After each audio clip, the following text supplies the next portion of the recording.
All right, let's talk about that system that we'll be setting up for us. Right now, though, we have the bands of lake effect still continuing over parts of southern Ontario. You can see that first track across the north end of the GTA back in through Goderich down into London. We have a couple of those heavier squalls still hanging on right now, but in terms of the warnings and watches that are in place, they're in through southern Bruce County, here on Perth counties, as well as areas in and around Barrie and down in through Innisfil.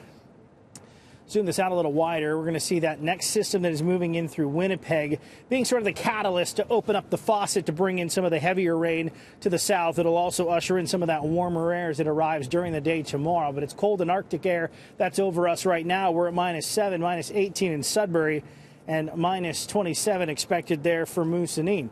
As we take a look at the plan during the day tomorrow, our temperatures will be near -10, wind chill value at -15.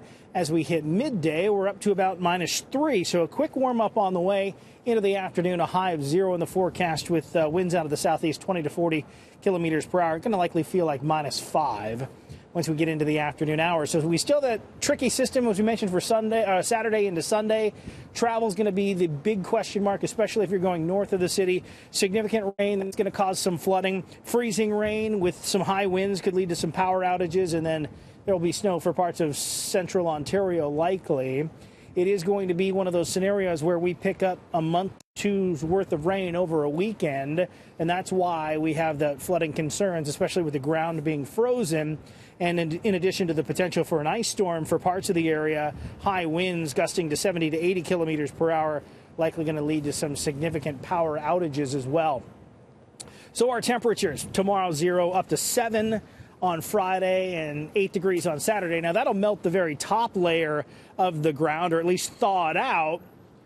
But below it is still a pretty decent amount of frost here at this point. So that's why we're going to see all of that water basically running into the creeks and streams and storm drains around the area, with that heavy rain potential there for Saturday night. And then that colder air trying to sneak in, making things slippery on Sunday. And then we have another system that rolls in Tuesday and Wednesday, less significant. But this weekend is something to keep an eye on, and we'll have more throughout the week.